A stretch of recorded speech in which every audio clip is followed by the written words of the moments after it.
I didn't mean to. Mean to what? Kill him. You killed your own self from a parallel dimension? Cool helmet. Wow. Peacemaker Season 2 is something else, a wild, emotional, sometimes brutal ride, but also one of the most important masterpieces in the new DC universe James Gunn is building. If you haven't seen it, buckle up, because Season 2 redefines Chris Smith's world, and what starts as a rough patch becomes a test of loyalty, identity, and power. Let's go through what happens, just enough so you get the stakes, and then I'll show you why none of it is just for show. It all matters. This season kicks off with Chris Smith, Peacemaker, somewhat trying to restart his life after the world-upending events prior, now fully inside what's called the DCU, the rebooted universe. We open with him living in his father's old house with Eagly, the Eagle's sidekick who's been with him. One night, while Eagly is exploring his feathered wings, Chris disappears through one of the many doors in his father's quantum unfolding chamber, an odd device that lets you walk between alternate realities. He steps through one of the doors, and in that other world, he sees his father Augie Smith, who in Chris's real life is deeply problematic, and his brother Key, who is dead in Chris's real world. He sees himself celebrated, respected, loved, even things he's always wanted. He even sees Harcourt, someone who's been tight with him in the earlier seasons, in a romantic relationship in that alternate reality. It's overwhelming, but then the darker side of that world shows up, including a doppelganger Peacemaker, and Chris ends up in a fight with him and kills him. That act shatters the fantasy, and Chris is forced to confront what he's done, what he wants, and what he's running from.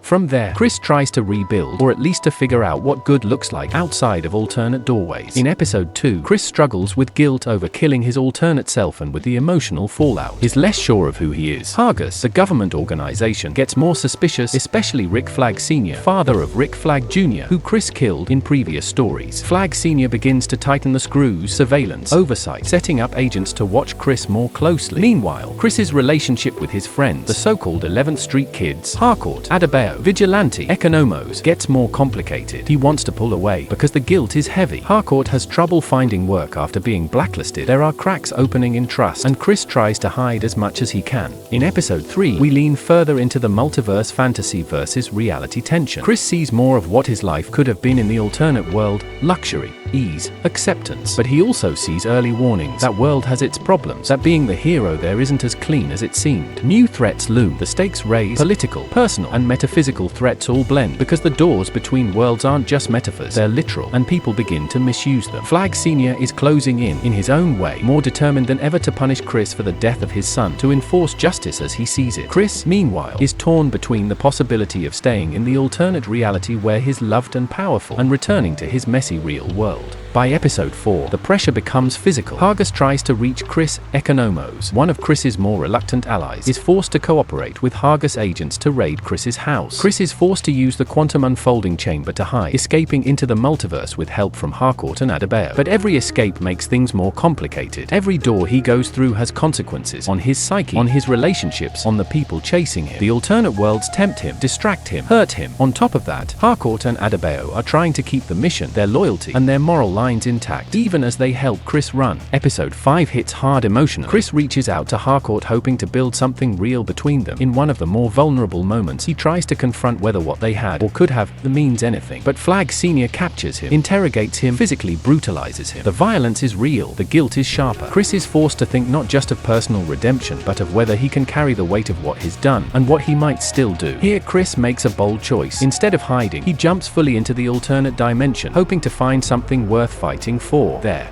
In episode 6, the rest of the team, the 11th Street Kids, use the quantum unfolding chamber to follow him into Earth 2, or whatever that alternate reality is called. Inside, things are worse than they expected. Powers, politics, alternate versions of people they know, even darker moral lines. And then Lex Luthor shows up. Yes, that big name. His appearance isn't just fan service, it changes the scale of what's at stake. Because now Chris's decisions in alternate realities, his moral failures, his emotional wounds are no longer personal issues only, they ripple into larger threats. Flag Sr. is revealed to be manipulating the multiversal tech to control or punish metahumans. The alternate realities are starting to collapse boundaries morally and physically. Chris's friends are risking everything trying to pull him back, even as they fear what staying in reality means. Episode 7 is one of the darkest hours. The alternate world becomes more hostile. Characters are pushed to extremes. Loyalties are tested in ways that force betrayal, real or emotional, and loss shows up. Chris wrestles with grief, especially over his brother Keith, who in the real world is dead, and the fact that even in alternate realities, death and consequence seem inescapable. There are moments of hope, of connection, but also betrayal, and a sense that Chris might lose more than he's already lost. His mental state unravels, even as he tries to hold on to what and who he loves: Harcourt, his friends, his own idea of what it means to be Peacemaker. Then comes the finale, Episode 8. It opens with a flashback to what seems a simpler moment: Chris and Harcourt going for a meal at Big Belly Burger, sharing music, laughter, then a boat concert, then a surprising kiss. It's a tender, fragile moment, a reminder of what might have been, of what Chris is fighting for. But then back to the present. Chris is imprisoned by Hargus, refusing visits from his friends because he feels he doesn't deserve them. Harcourt and the rest of the team, Adebayo, Vigilante, Economos, Bordeaux, Fleury, Judo Master, band together to get Chris out, to remind him he's not alone. They build something new together, an organization called Checkmate, as a moral counterpoint to Hargus, with their own rules, and with Chris's well-being at its heart. There are powerful emotional reconciliations between Chris and Harcourt, between Chris and his friends, between guilt and hope. Just when you think things are about to settle, just when that new agency might signal a kind of victory,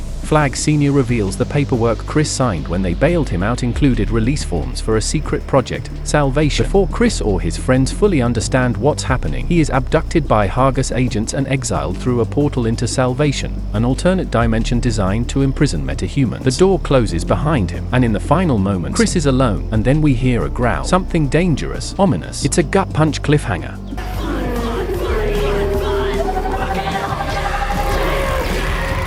So, having walked you through what happens, here's why this matters in a big way, not just for Chris, but for the DCU as a whole. First, this season is a soft reboot. It resets some pieces of DC's history. Peacemaker Season 1 is mostly canon, but bits that don't fit are retconned, especially the big Justice League cameo gets replaced with the Justice Gang characters introduced in the Superman film. That frames this new universe so it's consistent going forward. Second, the multiverse. Alternate dimensions are front and center, not just as weird sci-fi trinkets, but as moral crucibles. Chris gets everything he thought he wanted in those alternate worlds: family, respect, love. But even there's no escaping guilt or consequence. Those doors are mirrors, but they're also traps. Third, character is what makes this season memorable. Chris isn't just smashing bad guys, he's battling himself. The friendships, Harcourt, Adebayo, Vigilante, Bordeaux, Economos, they aren't side plots. Their loyalty, hurt, growth matter. Harcourt's moral cost, Adebayo's struggle to do right when you're ordered wrong, the strain the past puts on all of them, all deeply felt. Fourth, the digs into power, control, and what justice means in a world where alternate realities exist and governments like Hargus can weaponize those realities. Rick Flag Sr.'s obsession with punishing Chris, Lex Luthor's looming posture. It means this isn't just personal drama, it's set up for larger conflict. And lastly, the final twist with Salvation, the birth of Checkmate, the betrayal, the feel of a fight that's far from over. These aren't loose threads, they are roadmap markers. Peacemaker Season 2 doesn't just finish its story, it opens questions. What will happen to Chris in Salvation? Who will Checkmate become? Will they succeed or be crushed? What kind of DCU universe do we want? One run by oversight and vengeance, like Hargus, or one with morals and mercy, Checkmate. And that's why this season is crucial. So if you're new, Peacemaker Season 2 is about choices between fantasy and reality, between guilt and forgiveness, between running from the past and facing it. It's not clean, it's messy, it hurts, but it's also bold. So now I want to hear from you. What moment hit the hardest? Who do you trust more, Chris, Harcourt, or Flag Sr.? Where do you want the story to go next in the DCU? And hey, if you like this recap, hit like, subscribe, and stay tuned, because the story is just getting started.